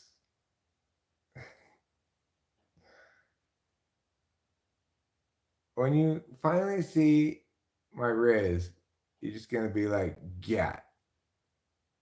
Okay? Well, I might very well be an American with Italian DNA. How do I know I'm not? When I change races, I have Italian DNA. There are differences in that way. I mean, they purport to say that these kind of genetic markers are consistent with this region. They probably have good reason to say that, but it's silly.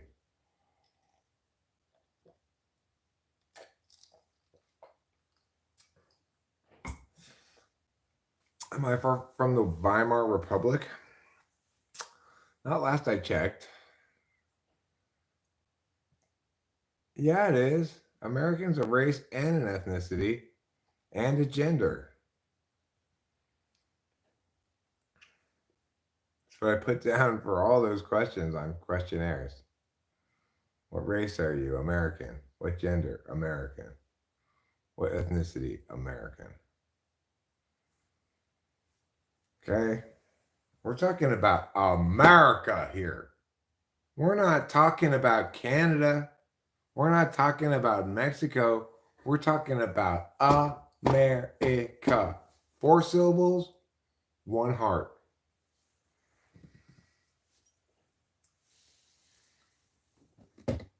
These colors don't run, you guys.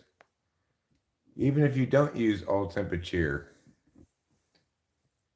these colors do not run. They saunter, they jog, they sprint, but they do not run. America is the greatest planet on the world.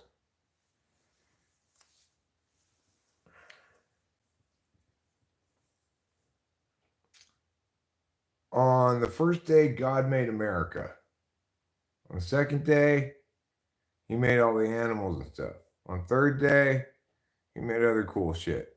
It wasn't until like day 4 or 5 he made foreigners.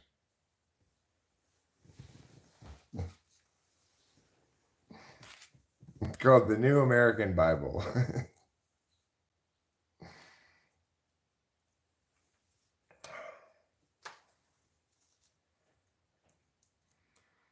On the 5th day, God opposed the EU. Said, hey, just be your own countries, Europe. God was born on the 4th of July. Do you think really God is Uncle Sam? I think Uncle Sam is God plus Santa Claus minus the Easter Bunny.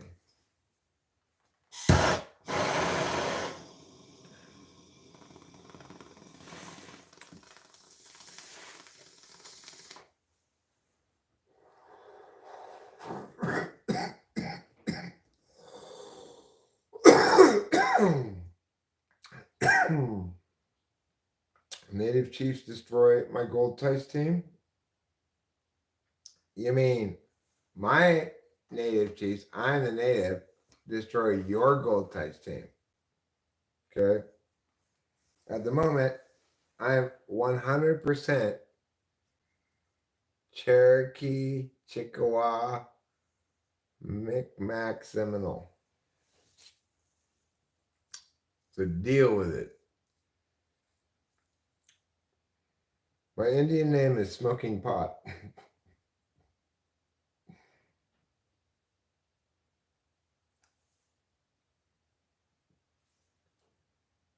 How? Smoking pot. Come here. Do I have to? At the moment, you are 100% tweaking out. I'm tweaking out Brian 247 on a little something called life. I'm tweaking out on the joy of being. Maybe if you got to experience what it meant to reach the transcendent state of enlightenment and actualization that I have, you too would seem happy. And people would say, oh, you must be on drugs because you're happy. Well, I'll tell you something, Brian 247, okay? I'll tell you something. I am on a little bit of drugs, but none of them are meth. Zip it. Oh, somebody around here, I'll tell you who it is Brian 247, is getting too big for his britches.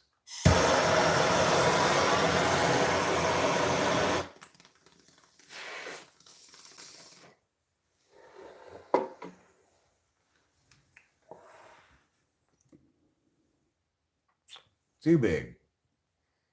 How much too big for your britches are you? At least 17 sizes too big.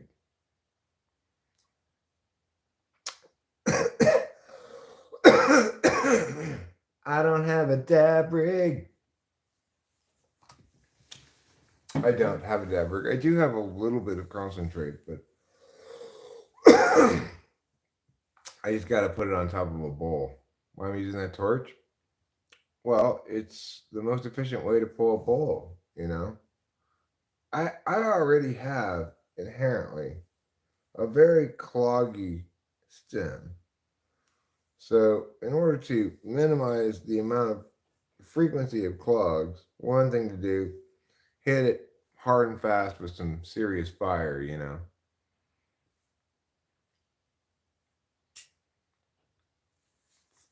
Holy crap, this dude is old. I am. I'm actually America's oldest living man.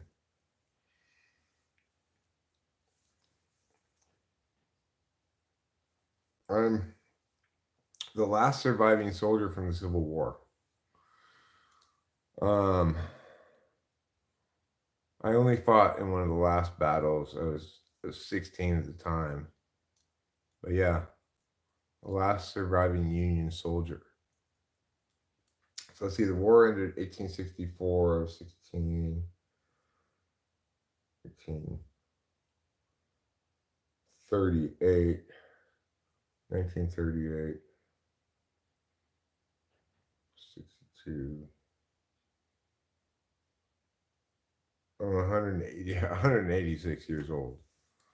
No, Brian 247, I cannot do that because unfortunately, there's some spiteful parties out there who like to flag my stream when I do that in order that they can get age restriction because they're just hateful, petty people, you know? I don't know. Who knows why? You've only used a torch to do one thing, plumbing. Well, I use the torch for even lighting health tubes outside. Hi, Maria. You remind me of a lady who lived down the street from me when I was a little kid. She wasn't a lady. She was also a kid like me. She's a year older, maybe two. Her name was Maria McCann. And she was the daughter of the fire chief for Arcadia. She went on to be in one of those movies with Scott Baio where he has the ability to use his mind to move objects. Do you have kids in your basement?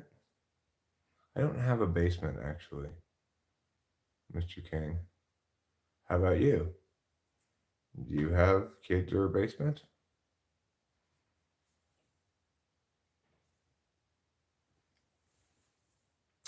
I do have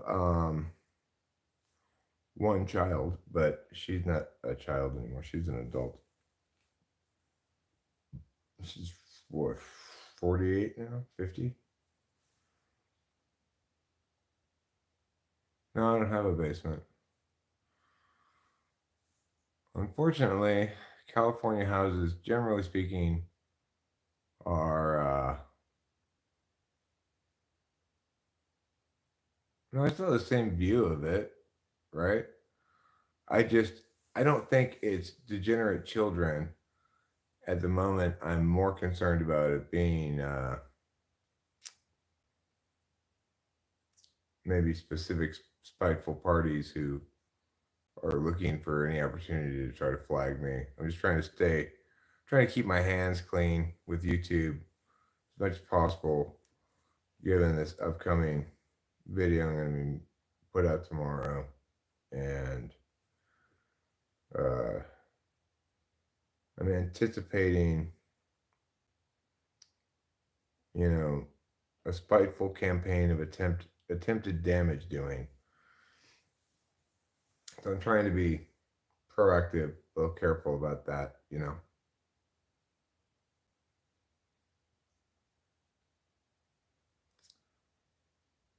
Well, you know what I wonder why? Why do you never hear anybody call anybody generate? If if you're dealing with degenerates or bad people, right? Are generates good? Or what about anti-degenerates? They're obviously better than regular degenerates. Degenerate's a weird word because it means to degenerate. Like instead of being generational, they're degenerational.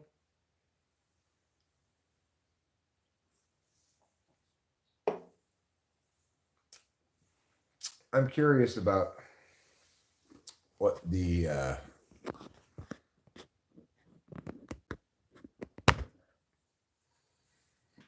etymology of that is. I have spoken to no celebrities at all, but I have deemed it such that everybody who attends this live stream or any other of my videos communicates with me in some fashion via comment or chat. They become famous people. And that if somebody like George Clooney were to wish to call himself a famous person, he'd need to come engage with me on talking with famous people first. Because you're not a famous person until you've been talked to or with by talking with famous people. Definitionally. Degeneration X. Suck it. Why do I have to suck it? I don't want to suck it.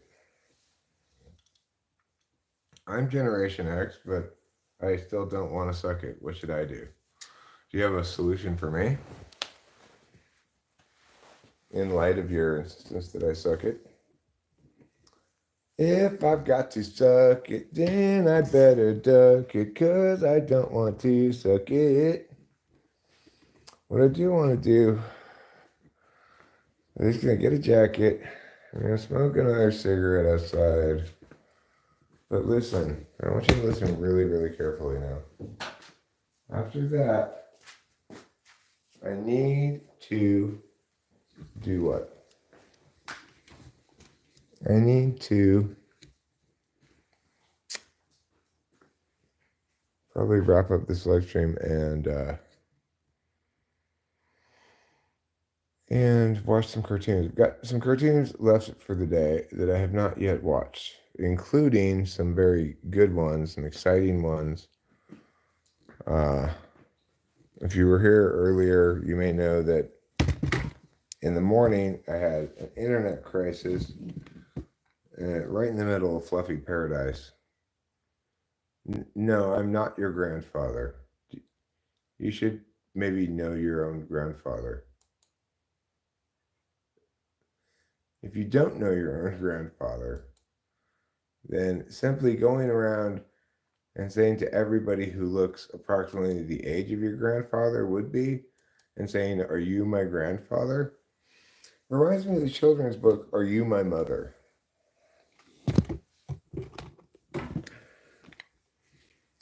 Needless to say, most of the creatures that the baby talked to were not its mother.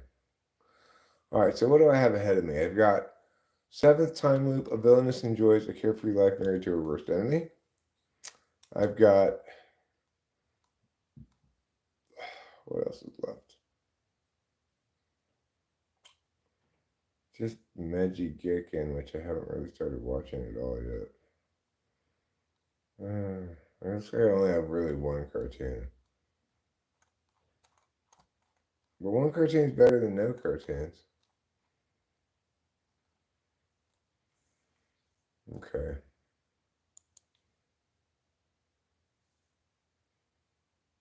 I always like to watch Jeff Hardy as a kid, but don't know WWE these days. That was late 90s, early 2000. GVBB.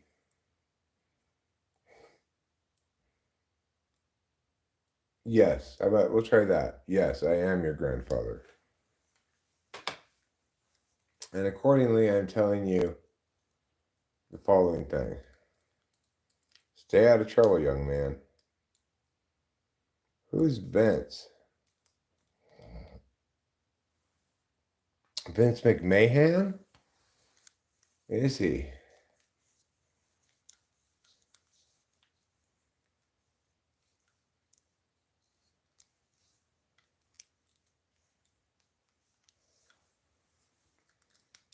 Well, it's crazy how many like famous rich people or whatever seem to be engaged in such debauchery, you know? I get it, you're like rich and famous. What does that make you all of a sudden want to like have sex parties and stuff? Strange. I promise everybody, no matter how rich and famous I get, I will never want to have a sex party.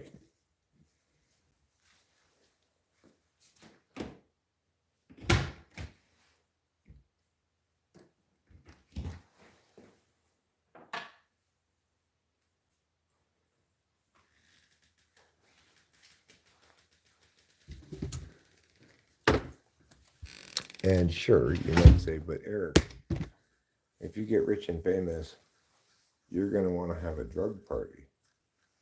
But I'd point out, I already want to have a drug party.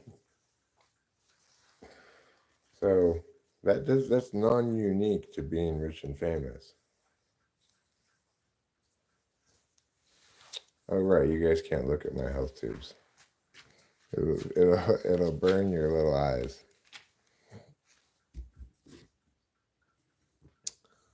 Don't wanna burn your little eyes with my health tubes.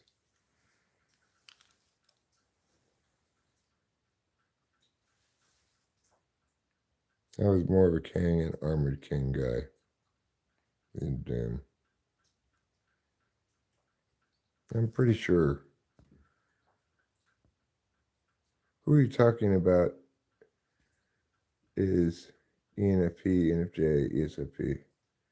What does the personality database say about Vince McMahon? It says, I don't know. You'll have to look it up. You should use your Googling fingers.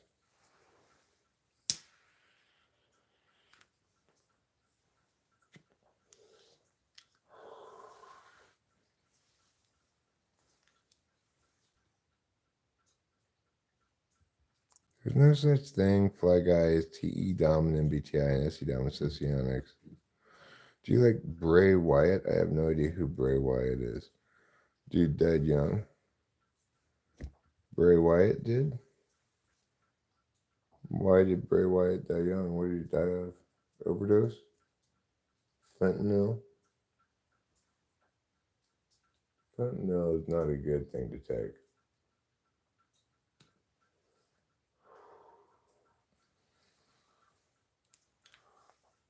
Don't go taking fentanyl.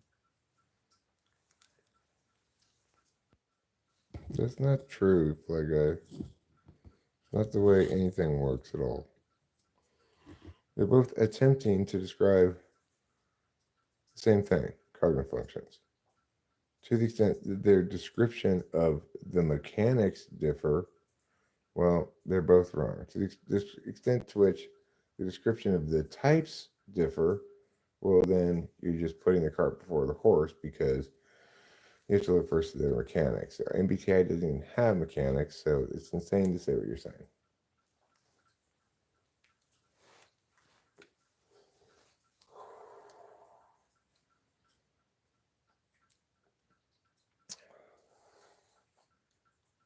As insane as the leader of Cypress Hill when he sings in his famous song that he's insane in the membrane and additionally in the brain.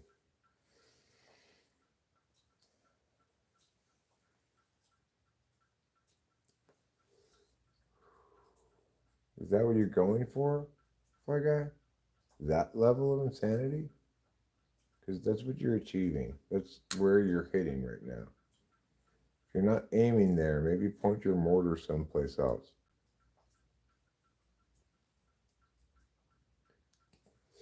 No, I don't mean brick and mortar. I mean mortar like you shoot an enemy in a war.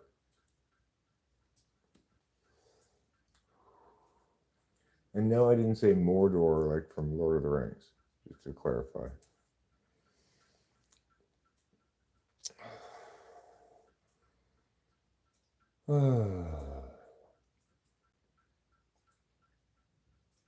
Anyhow, really disrupted day having that internet crisis in the morning. It meant that stuff I was anticipating getting done in the morning I did not get done at all. And now the Super Bowl's over. It was a great game, good game, you know. Can't ask for more than overtime. But need to chill out a bit, watch some cartoons, maybe lie down for a while. I don't feel super tired or anything right now, but probably eat something else.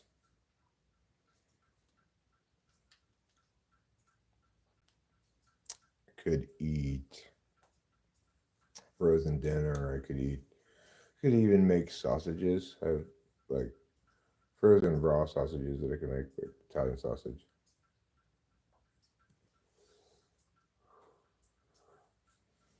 I could believe I have hamburgers and hamburger patties. I can make that.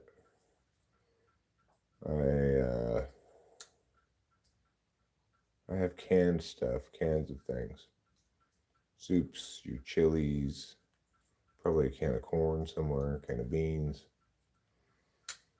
I could make spaghetti. I got spaghetti sauce. The things one could do if one were so inclined, and one were me.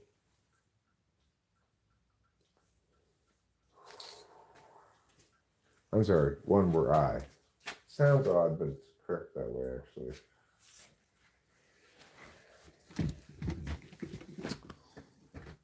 Well, why is it correct that way? Well, because following a linking verb, you use the nominative case, and the nominative case in that instance is I, not me.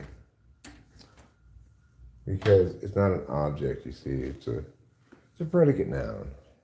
And there's a difference. Are shrooms good for you? I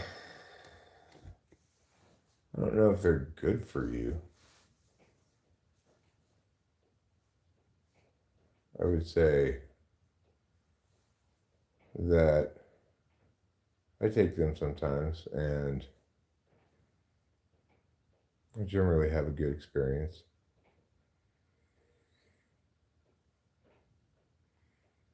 But I've also had a bad experience, and they can be more or less difficult on somebody's stomach, you know. I don't think they're much of an answer to anything, you know. It's not like they're gonna cure some disease or fix you if you're looking for some kind of spiritual enlightenment or whatever. I don't really believe it does that. But that's me. You know, other people have different opinions about it.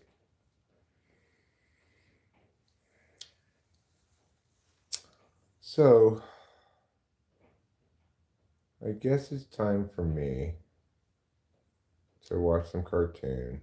At least one of those cartoons. Maybe continue my Korean show on Netflix. And then probably go to bed. Well, I mean, SE is about impacts. It's kind of about force in that sense, like how much force does it take to do something. But that doesn't mean they're more forceful in their personalities, right? If MBTI is describing TE DOMs as being more forceful in their personalities, that's probably because they are. They're interfacing in a way that's trying to attain goals and treating people as though they're either means to attaining that goal or impediments. So you're kind of equivocating between two different meanings of the word force. Anyway, I'm going to split for a while. I'll probably be back later. Thank you all for being here, and don't forget to eat plenty of cheese.